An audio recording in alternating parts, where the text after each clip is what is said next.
მოგესალმებით. ევროკომისიის მხრიდან ძალაუფლების ცენტრალიზების მცდელობები ძლიერდება.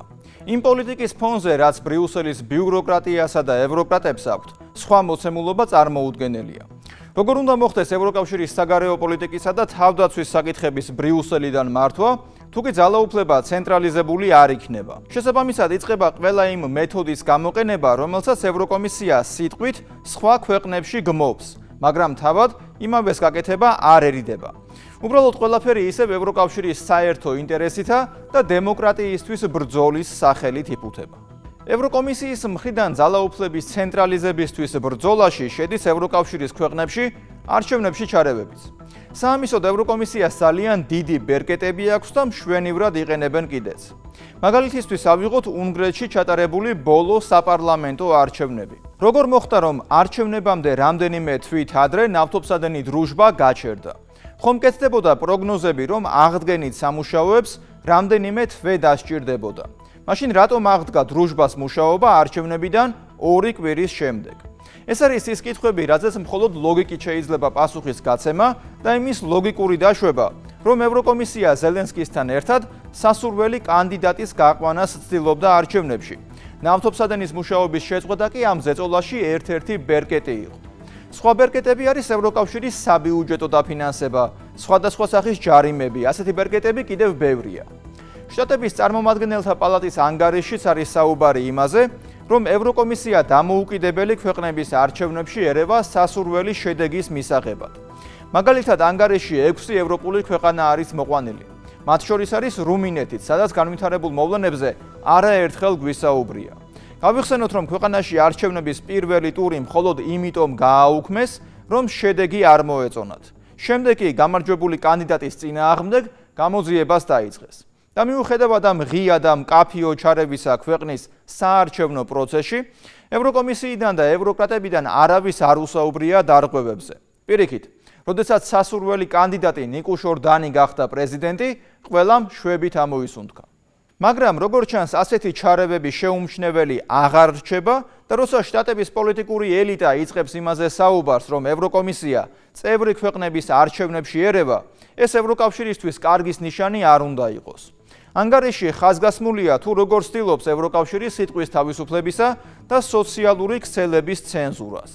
ამაზეც არაერთხელ გვისაუბრია. ეს მიდგომა ევროკავშირში პოლიტიკურ კრიტიკასაც ეხება და ყველაფერი უკვე იქამდე არის მისული, რომ ონლაინ საკუთარი აზრის დაფიქსირების გამო გაერთიანებულ სამეფოსა და გერმანიაში საქმე გამოძიებამდეც კი მიდის. ყველას გვახსოვს, რომ დიდი ბრიტანეთი ილონ მასკმა იმის გამო გააკრიტიკა, რომ სოციალურ ქსელებში მოსაზრებების დაფიქსირების გამო 12,000-მდე დაკავება ჰქონდათ. ამ სქემის ნაწილია ისიც, რომ ჯერ კიდევ გასული წლის დეკემბერში ევროკომისიამ ილონ მასკის სოცმედია X-ი ევროკავშირის ციფრული სერვისების აქტის დარღვევისთვის 120 მილიონი ევროთი დააჯარიმა. დიდი ალბათობით იმიტომ, რომ X-ში ევროკომისიის კრიტიკა ყოველგვარი ცენზურის გარეშე არის შესაძლებელი. ევროკავშირის მხრიდან ცენზურის მცდელობებზე შტატების ადმინისტრაციას თავისი პასუხი ჰქონდა. გასული წლის დეკემბერშივე შემოიღეს სანქციები ევროკავშირის წინააღმდეგ და 5 პიროვნებას, მათ შორის ერთ-ერთ ყოფილ ევროკომისარს, შტატებში შესვლა აუკრძალეს. მსგავსი ვითარებაა გერმანიაშიც, სადაც პენსიონერის წინააღმდეგ გამოძიება მას შემდეგ დაიწყო, რაც მან კანცლერ მერცს პინოქიო უწოდა. ევროკომისიის მხრიდან წევრი ქვეყნების არჩევნებში ჩარევაზე ნახეთ დათა გვასალიას სიუჟეტი. ვაშინგტონი. ამერიკის შეერთებული შტატების წარმომადგენელთა პალატა. აქ შემუშავებულ და გამოქვეყნებულ დოკუმენტს ევროპული ბიუროკრატიისთვის სკანდალური აფეთქების ეფექტი ჰქონდა. ევროკავშირი ჩაერია ევროპის 6 ქვეყნის არჩევნებში, ამერიკის შეერთებული შტატების ანგარიში. ევროკავშირი ჩაერია არჩევნებში და არ დაუშვა თავისუფალი კენჭისყრა სლოვაკეთში, ნიდერლანდებში, საფრანგეთში, რუმინეთში, მოლდოვასა და ირლანდიაში. და ეს მაშინ, როდესაც წლების განმავლობაში ბრიუსელი თავს დემოკრატიის უზენაეს არბიტრად მიიჩნევს. ადგენს წესებს, არიგებს შენიშვნებს, თუმცა ამერიკული ანგარიში სხვა რეალობას აჩვენებს. დემოკრატიული სტანდარტების დაცვის საბაბით ევროპული ბიუროკრატია თავად გადაიქცა წნეხის მანქანად, რომელიც დამოუკიდებელი სახელმწიფოების სუვერენულ არჩევნებში ხისტად და დაუფარავად ერევა. თბილისიდან ეს სიახლედ ნამდვილად არ ჩანს. ჩვენ ყველა არსებული მეთოდით ვნახეთ ევრობიუროკრატების ჩარევა ქართულ არჩევნებში და ამაზე მოგვიანებით. ახლა კი მნიშვნელოვანია, რომ ეს ვაშინგტონიდანაც მკაფიოდ დაინახეს და კონკრეტულ ფაქტებზე დაფუძნებული ანგარიშით ისიც გაირკვა, რომ ბრიუსელის მხრიდან არჩევნებზე манипулირება სისტემურ პრობლემად იქცა კიშინოვიდან დუბლინამდე. 160 გვერდიანი ანგარიში აცხადებს, რომ იგი ეფუძნება ტექნოლოგიური კომპანიებიდან სასამართლო უწყების მეშვეობით მოპოვებულ არასაჯარო დოკუმენტებს. ტექსტში ნათქვამია, რომ 2023 წელს ციფრული მომსახურების შესახებ აქტის ძალაში შესulis შემდეგ, ევროკომისია რეგულარულად ახორციელებდა ზეწოლას სოციალურ პლატფორმებზე პოლიტიკური კონტენტის წასაშლელად ან შესაზღუდად. ეს ზეწოლა სავარაუდოდ მიზნად ისახავდა კონტენტის ცენზურას ეროვნულ არჩევნებამდე, რათა ზიანი მიყენებოდა კონსერვატიულ პოლიტიკურ ძალებს. ბრიუსელის პოლიტიკურ ლაბორატორიებში მოგონილი ციფრული მომსახურების აქტი ევრობიუროკრატებმა ცხადია კეთილშობილურ ინიციატივად წარმოადგინეს. ინტერნეტ სივრცის მოწესრიგება და მომხმარებლების დაცვა. ასევე ქვეყნების შიდა პოლიტიკურ პროცესებში გარე ჩარევის პრევენცია დასახელდა მთავარ მიზნებად. It's a voluntary system. ეს არის ნებაყოფლობითი სისტემა, სადაც არა მხოლოდ დიდი პლატფორმები, როგორიცაა TikTok და Meta, არამედ ფაქტების გადამოწმებლები და სამოქალაქო ორგანიზაციები ითანამშრომლებენ, რათა არჩევნების კონტექსტში სწრაფად მონიშნონ პოტენციური ჩარევა და დეზინფორმაცია.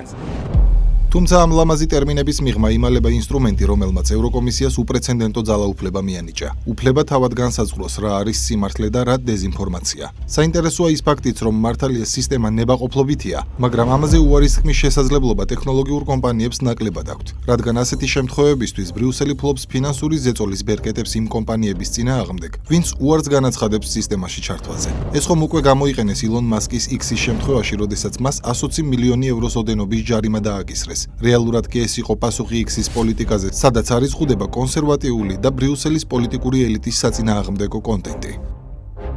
ციფრული მომსახურების აქტი ეს რაღაც ძალიან სახიფათოა. ეს არსებითად არის ფაქტების გადამოწმებლებისა და დაფინანსებული NGO-ების კარტელი. ისინი აიძულებენ დიდ კომპანიებს, როგორიცაა TikTok და Meta, იყვნენ უკიდურესად ფრთხილად გარკვეულ კონტენტთან მიმართებაში, იქამდეც კი რომ დამალონ ის, შეცვალონ ალგორითმი და დარწმუნდნენ, რომ ამ კონტაქტებს არ ექნება ისეთი გავრცელება, როგორიც ჩვეულებრივ ექნებოდა. სისტემა ძალიან გარყვნილია, რადგან მას არ აქვს სამართლებრივი საფუძველი. თეორიულად ეს არაა სავალდებულო, მაგრამ ეს არის იძულება დიდ კომპანიებზე, რომლებსაც არ სურთ პრობლემები, რადგან ციფრული მომსახურების აქტის მიხედვით თუ რამეს არასწორად გააკეთენ, ჯარიმები მილიარდობით ევროს აღწევს.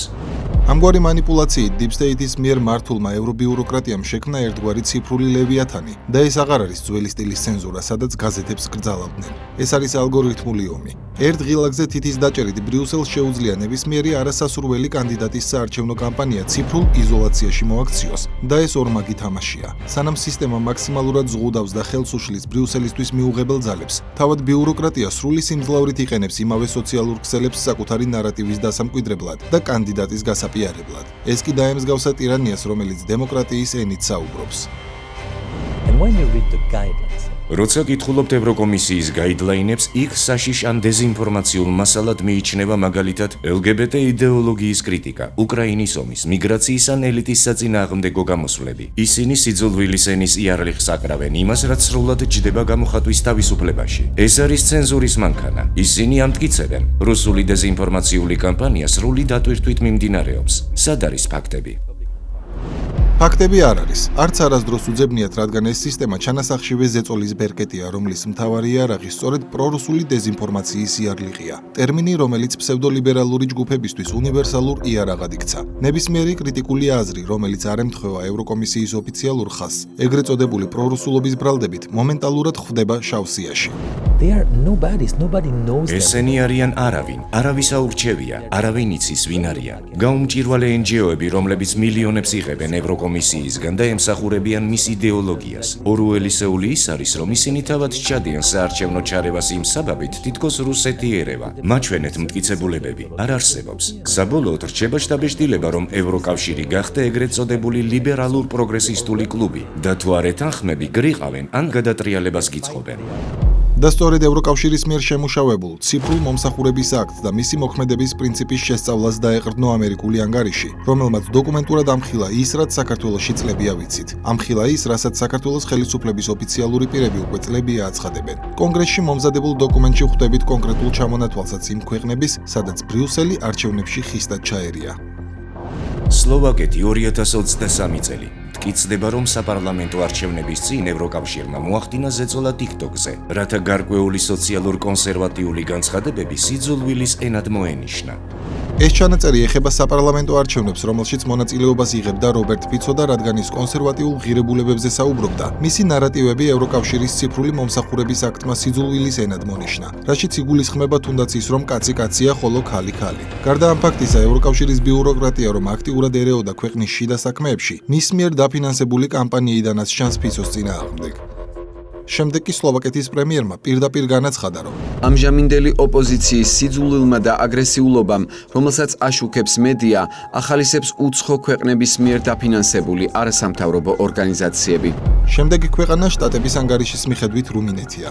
რუმინეთი 2024 წელი. ანგარიში დიდ ყურადღებას უთმობს არჩევნების გაუქმებას. მტკიცდება, რომ TikTok-ი აფრთხილებდა ევროკავშირს ლეგალური კონტენტის, კერძოდ კანდიდატ კალინ ჯორჯესკუს გამოსახულებების დაუსაბუთებელი წაშლის შესახებ რუმინეთის ხელისუფლების მოთხოვნი, რომელიც ციფრული მომსახურების აქტის შესაბამისად მოქმედებდა. ანგარიშის ავტორები ეჭქვეშ აყენებენ რუსული ჩარევის ოფიციალურ ვერსიას და მიუთითებენ შიდა დოკუმენტებზე, რომლებმაც ვერ იპოვეს ბოტების კოორდინირებული ქსელის მტკიცებულება. ვერც იპოვიდნენ, რადგან ეს უბრალოდ ფაქტების გარეშე აგორებულ ანტი-PR კამპანიას უფრო ჰგავდა, ვიდრე ფაქტებს. გამარჯვების შემდეგ ბრიუსელის მხარდაჭერილმა ნიკო შორდანმა ხომ პირდაპირ განაცხადა. რუმინეთის დაზვერვას შეუძლია რუსული ჩარევის ნიშნების აღმოჩენა. თუმცა ამის დამტკიცება გაცილებით რთულია და ზოგ შემთხვევაში ამის დასადგენად 3-5 წელიც კი შეიძლება იყოს საჭირო. ამ პერიოდში ახალი არჩევნების ჟერიც კი დადგება, ასე რომ მთავარი ბრალდება, რის გამოც კალინ ჯორჯესკუს გამარჯვება მოპარეს, აღარავის აღარ ახსოვს და ჰიპოთეტურად, რომც გამოიძიონ და არ დადასტურდეს, ეს მოცემულობას არ შეცვლის და არც განვლილ წლებს აანაზღაურებს. სწორედ ამ უსამართლო მიდგომებზე საუბრობს ვაშინგტონის ანგარიში ბრიუსელთან დაკავშირებით, რაც მანამდე ტელეგრამის დამფუძნებელმა პირდაპირ დაადასტურა. დასავლეთ ევროპულმა მთავრობამ მიმართა ტელეგრამს და მოგთხოვა, რომ დღევანდელი საპრეზიდენტო არჩევნების წინ რუმინეთში კონსერვატიული ხმები გაგვეჩუმებინა. მე კატეგორიული უარი ვუთხარი. ტელეგრამი არ შეზღუდავს რუმინელი მომხმარებლების თავისუფლებას და არ დაბლოკავს მათ პოლიტიკურ არხებს. დემოკრატიის განადგურებით დემოკრატიის დაცვა შეუძლებელია. თუმცა სხვებმა დაბლოკეს. მას შემდეგ კი რაც არჩევნები ჩატარდა და ნიკო შორდანი გამარჯვებულად გამოცხადდა, დუროვმა პირდაპირ დაწერა, რომ არჩევნებში ფრანგული მხარე ერეოდა. ამ გაზაფხულზე ჰოტელ დე კრილონში საფრანგეთის დაზვერვის უფროსმა ნიკოლას ლერნერმა მთხოვა რუმინეთის არჩევნების წინ კონსერვატიული ხმები ამეკრძალა. ბრიუსელის მომდევნო მსხვერპლი ამერიკული ანგარიშის თანახმად მოლდოვა იყო 2024 წელს.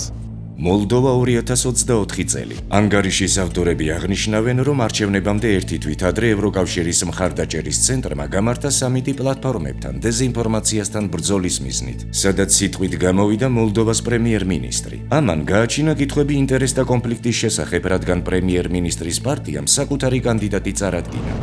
ამას გარდა 2025 წლის საპარლამენტო არჩევნებში მაია სანდუს პარტიამ ქვეყანაში არჩევნები წააგო, თუმცა ევროკავშირიდან შემოსული ხმების გადათვლის შემდეგ სანდუს პარტია 51%-ით დაწინაურდა. ასე მოხდა 2024 წლის საპრეზიდენტო არჩევნების დროსაც. მაია სანდუმ ქვეყანა მაშინაც წააგო, მაგრამ ღამე ევროკავშირიდან ზუსტად იმდენი ხმა დაემატა, რამდენიც მის გასაპრეზიდენტებლად იყო საჭირო.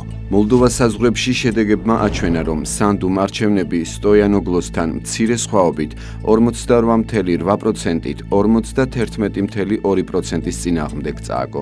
ამის საპირისპიროდ როგორც ჩანდა, მას დიასპორის ხმების 80%-ზე მეტის მოგების შანსი ჰქონდა.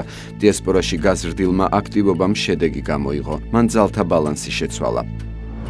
მთელი პროპაგანდა კი იქაც მარტივ ნარატივზე აიგო. მაია სანდუ პროევროპული კანდიდატი, მისი მოწინააღმდეგე კი პრორუსი. ბრიუსელის მთავარი ხაზი არჩევნებში რუსული ჩარევა იყო, მაგრამ ფაქტები არ დასახელებულა. თუმცა ის რაც მკაფიოდ ჩანდა, არჩევნებში თავად ევრობიუროკრატიის ჩარევა, რომელმაც წაგებულ კანდიდატს მოგება გაუფორმა, ცხადია ყურადღების მიღმა დატოვეს.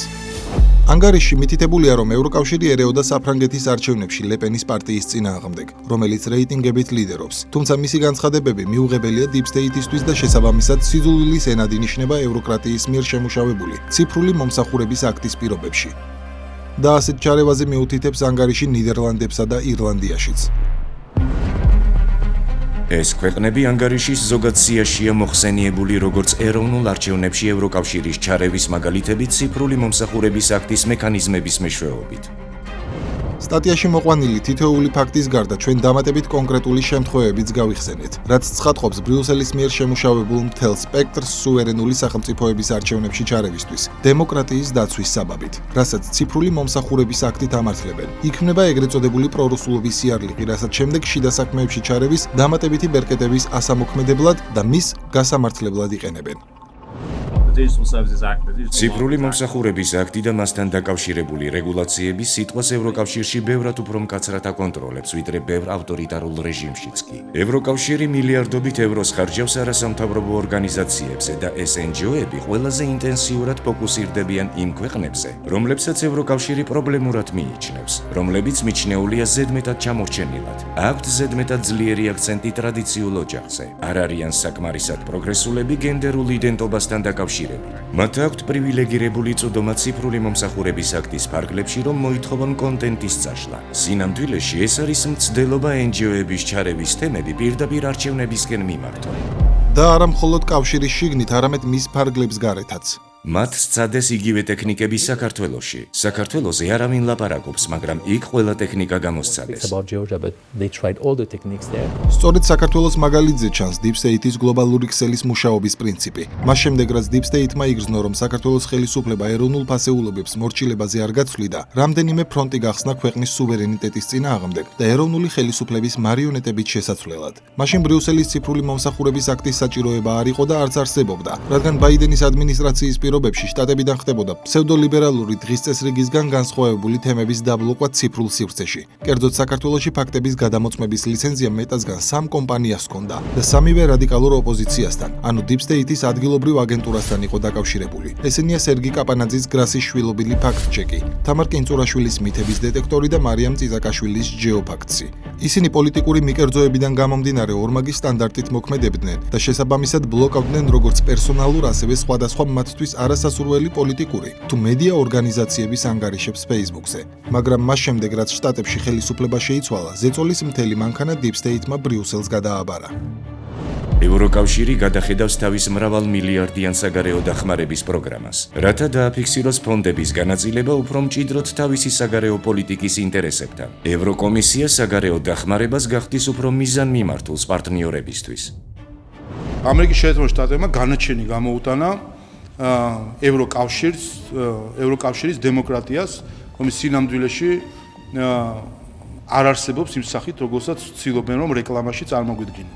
ეს მაგალითად ჩვენ ვნახეთ საქართველოში, აქ ისიც ვნახეთ, რომ ევროკავშირის ელჩიც კი პირადად იყო ჩართული კამპანიაში, ვნახეთ დაფინანსებები, შეგახსენებთ დანიის დაფინანსებას, რომელმაც პირდაპირ საარჩევნო კამპანიას აფინანსებდა და შეხვედრებს ერთ-ერთი NGO-ს გავლით.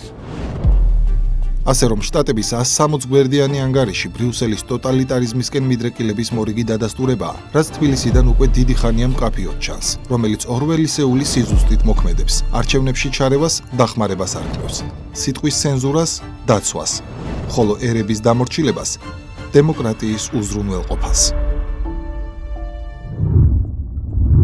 თუკი ბრიუსელი და ევროკომისია წევრი ქვეყნების არჩევნებში ერევიან, მაშინ იმ ქვეყნების არჩევნებშიც ჩაერევიან, სადაც Deep State-ის პოლიტიკური ინტერესი არსებობს. პოლიტიკაში ცენზურის შემოტანა და სიტყვის თავისუფლების წინააღმდეგ ქმედებები ევროკავშირში პოლიტიკის ნაწილი გახდა. ბრიუსელის ბიუროკრატია და ევროკრატები ყველაფერს იმით ფუთავენ, რომ დემოკრატიისთვის იბრძვიან და ლიბერალურ ღირებულებებს ამკვიდრებენ. სამაგიეროდ, ამ მცდელობას ეწირება წევრი ქვეყნების ინტერესები, ეროვნული იდენტობა და სუვერენიტეტი.